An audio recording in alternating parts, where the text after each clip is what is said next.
দাদু একলা একলা বসে কি করছো গো? পাহারা দিচ্ছি। কি পাহারা দিচ্ছ গো? তোদের দিদিমা একটু পুকুর ঘাটে গেছে তো, তাই রান্নাঘর পাহারা দিচ্ছি। আজ রাজসভায় যাবে না? আজ রাজসভা ছুটি। কেন ছুটি কেন? মহারাজ তো কালী পুজোয় নবাবকে নেমন্তন্ন করতে মুর্শিদাবাদ গেছেন, তাই আজ রাজসভা বন্ধ। কি মজা! গোপাল দাদু ছুটি ছুটি। গোপাল দাদু আজ সারাদিন ধরে আমাদের সঙ্গে খেলা করবে। না, আজ কোনো খেলা নয়, বরং গোপাল দাদু আজ আমাদের আতশবাজি তৈরি করে দেবে। আতশবাজি তৈরি করব আমি? ব্যাস, তবেই হয়েছে। না না, কোনো কথা শুনবো না। আমাদের আতশবাজি তৈরি করে দিতেই হবে। বিশ্বাস কর, আমি আতশবাজি তৈরি করতে পারি না রে। তাহলে কথা দাও, কালী পুজোর দিন আমাদের অনেক আতশবাজি কিনে দেবে। হ্যাঁ, সে না হয় কিনে দেওয়া যেতেই পারে। তা কি কি আতশবাজি তোরা চাস? পুচকে বলছিল ওর ফুলঝুরি চাই, আর আমি পোড়াবো চরকি। আমি পোড়াবো রং মশাল। আর টেপা বলছিল টেপার পটকা চাই, দুম পটাস করে ফাটবে আর সকলে চমকে উঠবে। কি মজাই যে হবে। আমি নেব দোতমা, তলায় তুম, আবার ওপরেও তুম। বেশ, যা জমবে না। ঠিক আছে ঠিক আছে, ফুলঝুরি, রং মশাল, চরকি, পটকা, দোদমা সব হবে। গোপাল দাদু, তুমি না খুব ভালো। বাবা, সকাল বেলাতেই টেকো বুড়োর আসর যে একেবারে জমজমাট। এই নজর দিও না গিন্নি, নজর দিও না। এই গোপাল যেখানেই আসর বসাবে সেখানেই জমজমাট হয়ে যাবে, সে ঘরই বলো কিংবা রাজসভা।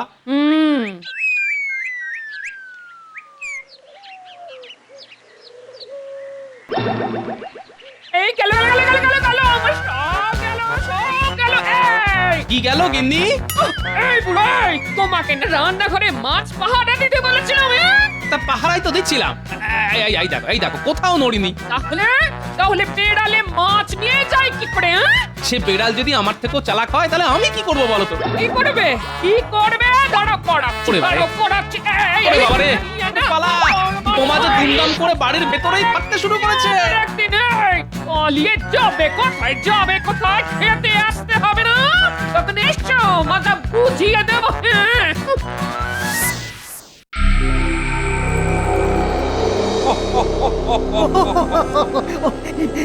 একটা যা চাল চেলেছেন না হুজুর, ওই চালেই এতদিন বাড়বে কৃষ্ণচন্দ্র হবে কার। শুধু কাপ নয়, একেবারে কুপোগাছ। হ্যাঁ, বড় মুখ করে এলো আর কালো মুখ নিয়ে গেল। কৃষ্ণচন্দ্রের মুখের তখন কি অবস্থা, যেন তেতো পাঁচন গিলেছে। গোপালের ভরসা থেকে সাপের 5 পা দেখেছিল তো, এবার দেখবে চোখে সানা ভরা। হ্যাঁ,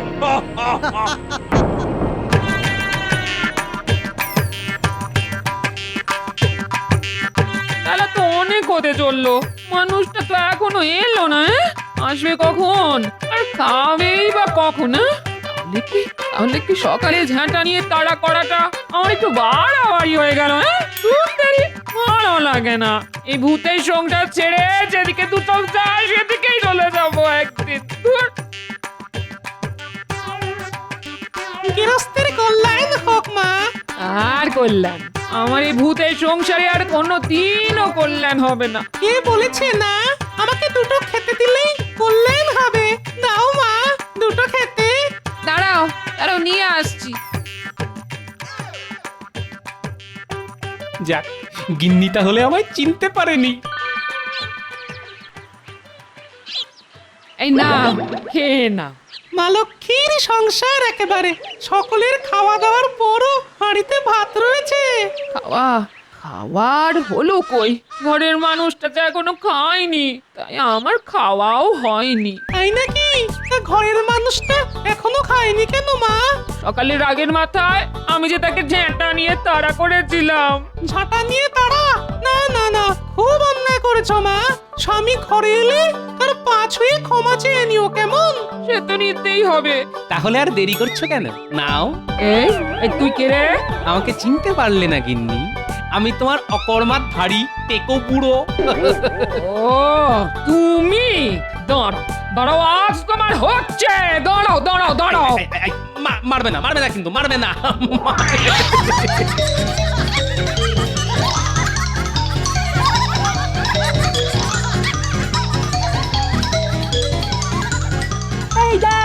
দাদু আর দিদা কেমন চোর চোর খেলছে।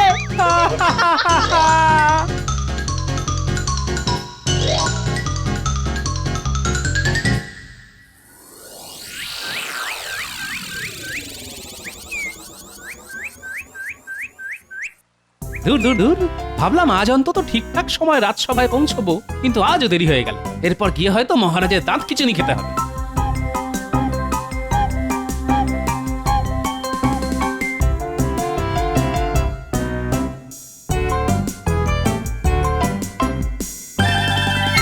কিরে বাবা, রাজসভার সকলে একেবারে মৌনি বাবা হয়ে বসে আছে কেন? গেল গেল গেল গেল, আমার সব গেল, সব গেল আমার। আরে, মহারাজ এমন করে বিলাপ করে উঠলেন কেন? মুর্শিদাবাদ থেকে ঘুরে এসে মহারাজের মাথা কি খারাপ হয়ে গেল নাকি? কি গেল মহারাজ? আমার মান মর্যাদা, আমার এই সাধের কৃষ্ণনগর সব সব চলে গেল কোথায় গেল মহারাজ? নবাবের পেটে। বাবা, নবাবের কত বড় পেট, এত বড় কৃষ্ণনগরটাকে খেয়ে ফেললো? হ্যাঁ, আহ গোপাল, কি হচ্ছে কি দেখছো না? চিন্তায় চিন্তায় মহারাজের মাথার চুল ছেড়বার মতো অবস্থা হয়েছে। কিন্তু আমি তো টেকো, তা ওই কম্যটা আমার দ্বারা হবে না। তা মহারাজ, পুরো কথাটা আমাদের না বললে আমরা কি করে বুঝবো আপনার সমস্যা? হ্যাঁ মহারাজ, মুর্শিদাবাদে গিয়ে কি হয়েছে সেসব খুলে বলুন। আমি তো নবাবকে কালী পুজোয় নেমন্তন্ন করতে গেলাম। নবাব আসবেনও বললেন, কিন্তু আসবার সময় হঠাৎ বলে উঠলেন, তাহলে আসছেন তো জাহাপানা? আরে যাবো তো নিশ্চয়ই, তবে একটা কথা। কি কথা হুজুর? শুনেছি তোমাদের দেবদেবীরা নাকি দেবালয়ে থাকেন। সে তো থাকেন জাহাপানা। তা পুজোর সময় ওই দেবালয় থেকে তো তারা মর্তে নেমে আসেন। মানে সে তো আসেনি। খুব ভালো, খুব ভালো। আমি এবার মা কালীকে দেবালয় থেকে নেমে আসতে দেখতে চাই। দেখাতে পারলে অনেক পুরস্কার পাবে, আর দেখাতে না পারলে তোমার রাজ্য কিন্তু আমি কেড়ে নেবো। হ্যাঁ নয় হ্যাঁ। তাহলে কৃষ্ণচন্দ্র, আমি তাহলে কালী পুজোতে যাচ্ছি। আমিও যাচ্ছি। নবাবের বজ্জাতিটা একবার দেখেছেন? কালী পুজো নিয়েও কেমন প্যাঁচ মেরে দিল। খুব তো পেঁচের কথা বলছো, তা কি করে পেঁচ কাটবে সে ব্যাপারে কিছু বলো। কি যে বলেন, আপনি থাকতে আমি। সকলতে বলে আপনি হলেন গিয়ে যাকে বলে পেঁচের গুরু মশাই। গোপাল, আমি মরছি আমার নিজের জ্বালায়, আর তুমি মন্ত্রীর সঙ্গে কথা কাটাকাটি করছো। মহারাজ, আমি বলি কি, এসব তুচ্ছ ব্যাপার নিয়ে মাথা খারাপ করার দরকার নেই। নবাবকে আসতে দিন কালী পুজোর দিন। দেবালয় থেকে শুধু মা কালীকে নামিয়ে আনবো না, সেই সাথে ডাকিনী যোগিনীকেও নামিয়ে আনবো। কি বলছো কি গোপাল, পারবে? আমার মাথায় আপনার আর রানীমার আশীর্বাদ থাকলে ঠিক পারবো মহারাজ। কিন্তু গোপাল, দেবদেবীরা দেবালয়ে থাকেন আর পুজোর সময় তারা দেবালয় থেকে নেমে আসেন, এ তো আমাদের মনের কল্পনা মাত্র। এবার না হয় এই পাজি নবাবকে উচিত শিক্ষা দিতে নবাবের চোখের সামনেই আমি মা কালীকে দেবালয় থেকে নামিয়ে আনবো। নামিয়ে আনতে পারবে না ঘোড়ার ডিম পারবে, শুধু মুখে বড় বড় কথা। আমি বলে দিচ্ছি মহারাজ, গোপালের ওপর ভরসা করলে আপনাকে কিন্তু রাজ্যপাট খুইয়ে পথে বসতে হবে। অত কথাই কি দরকার? কালী পুজোর তো আর মাত্র কটা দিন বাকি, তখন দেখতে আমার খেলা। আমি কিন্তু মানে তাহলে তোমার ভরসাতেই রইলাম গোপাল। ছোট মুখে বড় কথা মানায় না, তবুও বলছি, অনেকবারই তো আমার উপর ভরসা করে আপনি বিপদমুক্ত হয়েছেন মহারাজ, এবারেও না হয় হবেন। আমি তাহলে এখন আসি মহারাজ, যাই দেবালয়ে গিয়ে মা কালীর সঙ্গে কথা বলে আসি।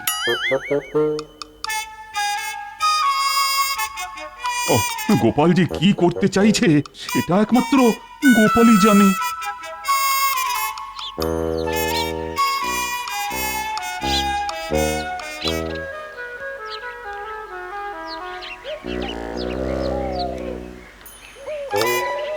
কি গো পোটো, কালী মূর্তি তৈরি হতে আর কত বাকি? এই তো প্রায় হয়ে এসেছে। কালী পুজোর দিন সকালের মধ্যেই পেয়ে যাবে, বিকেল বেলা এসে নিয়ে যেও। এবার লোকজন একটু বেশি করে এনো, রাজবাড়ির পুজো বলে কথা, তাই প্রতিমাটা একটু বড় হয়ে গেছে। শোনো, এবার আর প্রতিমা লোকের কাঁধে চড়ে যাবে না। কাঁধে করে যাবে না? তাহলে কি করে যাবে? এদিকে এসো, কানে কানে বলছি।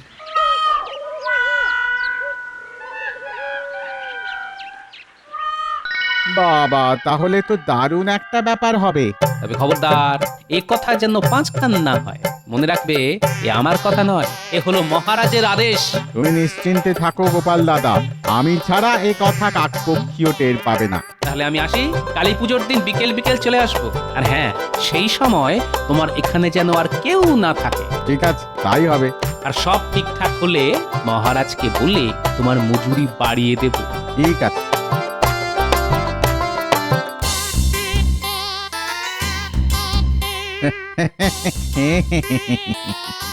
যাক, একটা কাজ মিটলো। এবার যেতে হবে বিজ্ঞানীর বাড়ি। তাকে বুঝিয়ে সুঝিয়ে সেই উড়ুপ্পু খাটের মতো 3টে উড়ুপ্পু জল চৌকি বানিয়ে নিতে হবে। যাই দেখি সে আবার এখন বাড়ি আছে কিনা। যা, দরজায় তালা দিয়ে আবার কোথায় গেল? এই তো আসছে। বিজ্ঞানী, বিজ্ঞানী, আরে গোপাল, কি ব্যাপার? খুব জরুরি একটা কথা আছে। এসো, ভেতরে এসো।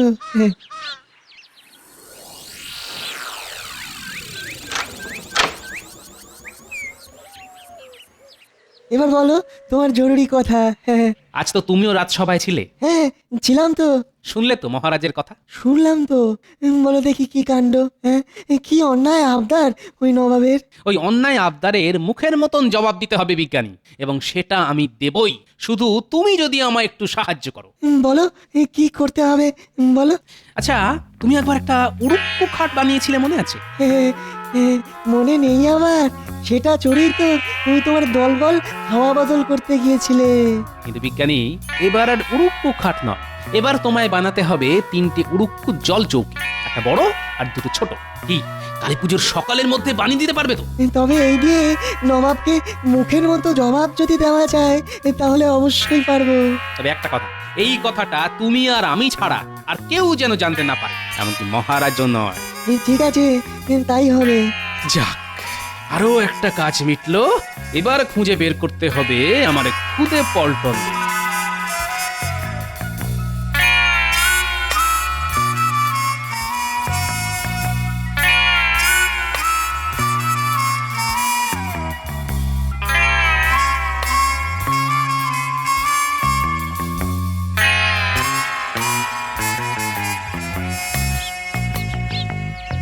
কি মজা, কি মজা! গোপালন দিয়ে এসে গেছে, গোপালন দিয়ে এসে গেছে। দাদু এবার আমাদের সঙ্গে খেলা করবে। দাদু, আজ কিন্তু আমরা চোর চোর খেলবো। খেলা তো হবে, কিন্তু দাদু, আমার ফুলঝুরি আর চোরকি। হবে হবে হবে, সব হবে। খেলাও হবে, আতশবাজিও হবে। তবে তার আগে আমার কিছু কথা শুনতে হবে তোদের। বলো বলো, কি শুনতে হবে? তাহলে এখানে নয়, আমার সঙ্গে আমার বাড়ি চল।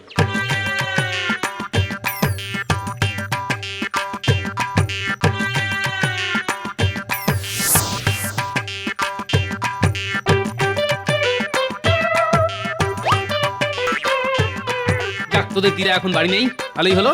ওর কানে এসব কথা না যাওয়াই ভালো। খুব কি গোপন কথা? হ্যাঁ, খুব গোপন। আয়, ঘরের ভেতর আয়।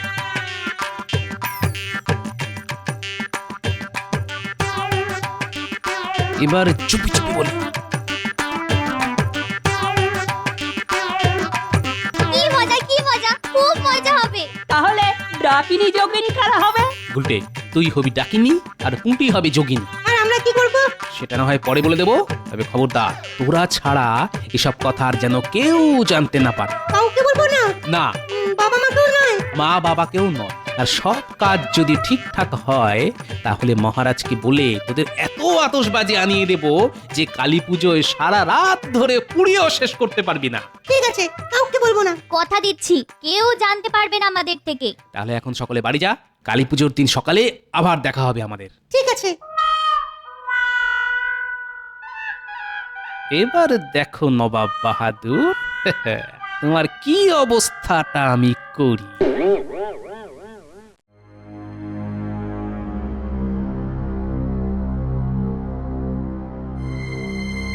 কি হলো?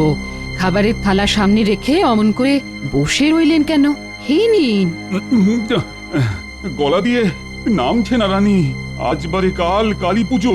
তো আচ্ছা রানী, গোপাল তো রাজসভায় সকলের সামনে জোর গলায় বলে গেল যে কালী পুজোর দিন সে দেবালয় থেকে মা কালীকে নামিয়ে আনবে, কিন্তু কি করে আনবে বলো তো? আপনি এত চিন্তা করছেন কেন? গোপাল যখন বলে গেছে তখন নামিয়ে আনার দায় গোপালের। ওহ, কিন্তু যদি আনতে না পারে তাহলে তো নবাব আমার হাত থেকে এই রাজ্য কেড়ে নেবে বলেছে। আবার বলছি, গোপাল থাকতে এত চিন্তা করবেন না তো। নিন, খেয়ে নিন।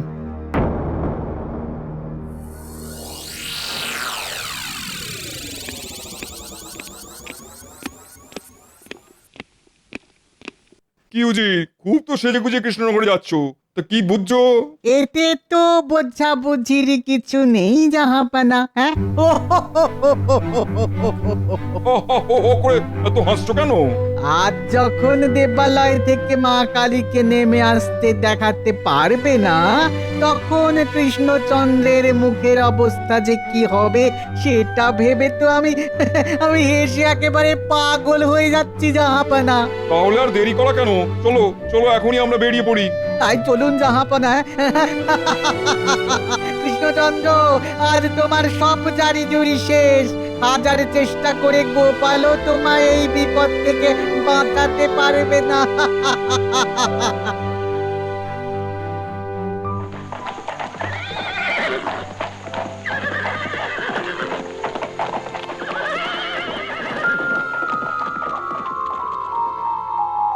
কি যে হলো গোপাল? ও গোপাল, কোথায় গেল গোপাল? কোথায় আবার যাবে মহারাজ? দেখুন গিয়ে, বেগতিক দেখে সে হয়তো কৃষ্ণনগর ছেড়ে পালিয়েছে। আই, একদম বাজে কথা বলবে না মন্ত্রী। আমাকে এই বিপদের মুখে ফেলে গোপাল কখনোই পালিয়ে যেতে পারে না। পালিয়েছে কি পালায়নি সেটা রক্ষীরা ফিরে এলেই বুঝতে পারবেন। কি রক্ষী, গোপালের খবর পেলে? না মহারাজ, গোপাল বাড়ি নেই। তাহলে মিলে গেল তো আমার কথা। গোপালের ভরসায় থেকে আপনি আজ ধনে প্রাণে মারা গেলেন মহারাজ।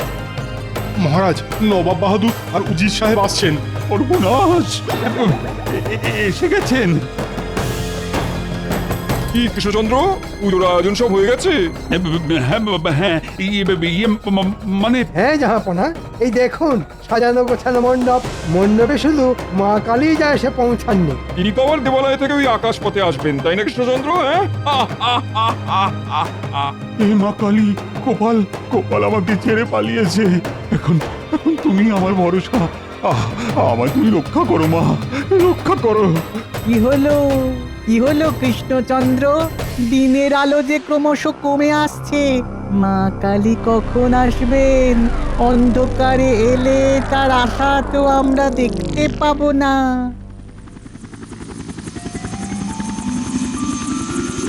ওই তো গোপাল আসছে। তাই তো। এই গোপাল, ওই গোপাল, তুমি কোথায় গিয়েছিলে? কোথায় আবার যাব মহারাজ? দেবালয়ে গিয়েছিলাম, দেবালয়ে। দেবালয়ে?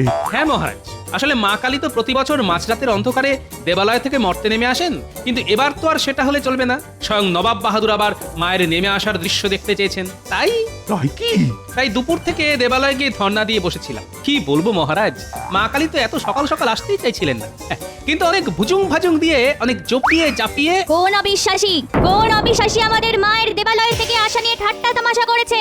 কে? কোন নরাধম? এই খাঁড়া দিয়ে এক্ষুনি তার গলা কেটে মায়ের হাতে মুন্ডমালা করে ঝুলিয়ে দেব। এই এই এই এই ডাকনি জগনি, তোমাদের এই ভয়ঙ্কর চেহারা দেখে আমার যে বড্ড ভয় করছে। ভয়? ভয়? আমাদের দেখেই ভয় পেয়ে গেলি? ওরে, মাছ এখন রাগে পাথর হয়ে আছে, কিন্তু যখন এই পাথর থেকে জেগে উঠবে তখন তো সব কিছু লন্ডভন্ড করে দেবে। বল বল, কোথায় সেই অবিশ্বাসী? দেখিয়ে দে আমাদের। এই বেটাই কি সেই অবিশ্বাসী? না না না না, আমি না, আমি না, আমি না। তাহলে কে? উজির, গতিক সুবিধার নয়, পালাও। তাহলে এই বেটাই।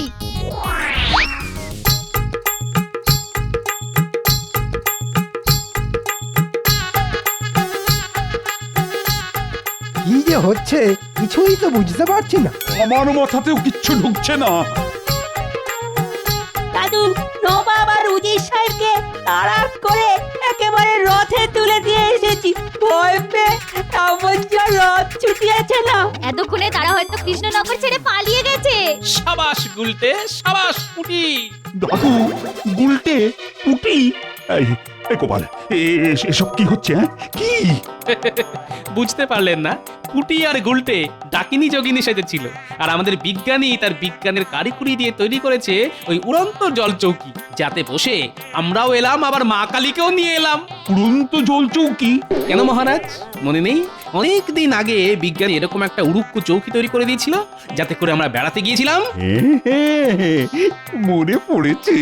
সত্যি সত্যি গোপাল, আজ তুমি না থাকলে যে কি হতো। শুধু আমার একার দ্বারা এসব হয়নি মহারাজ, বিজ্ঞানী আর গুলটে পুঁটি না থাকলে আজ কিন্তু এই অসাধ্য সাধন করা সম্ভব হতো না। ও হ্যাঁ, আর এই সঙ্গে আমাদের পোটো মানে প্রতিমা শিল্পী, সেও আমাকে যথেষ্ট সাহায্য করেছে। দাদু সবই তো হলো, কিন্তু আমাদের আতশবাজি। মহারাজ, আমার নাতি নাতনিরা আতশবাজি পোড়াবার বায়না ধরেছে, কিন্তু আমি তো গরিব মানুষ মহারাজ, আতশবাজি কেনার অতগুলো টাকা আমি কোথায় পাবো বলুন? সেই চিন্তা আমার। আমি আজ ওদের ঝুড়ি ঝুড়ি গাড়ি গাড়ি আতশবাজি কিনে দেবো। কত পোড়াতে পারে আমিও দেখবো। কে বজা মহারাজের জয় হোক। না না না, আমার জয় নয়, সকলে বলো গোপালের জয়। জয় গোপালের জয়। জয় গোপালের জয়। দেখেছো, এবারও পেট মোটাটা কেমন ফাঁক তালে নাম কিনে নিল। সত্যি গোপাল, তুমি সত্যই ধন্য। না মহারাজ, আমি অতি নগণ্য।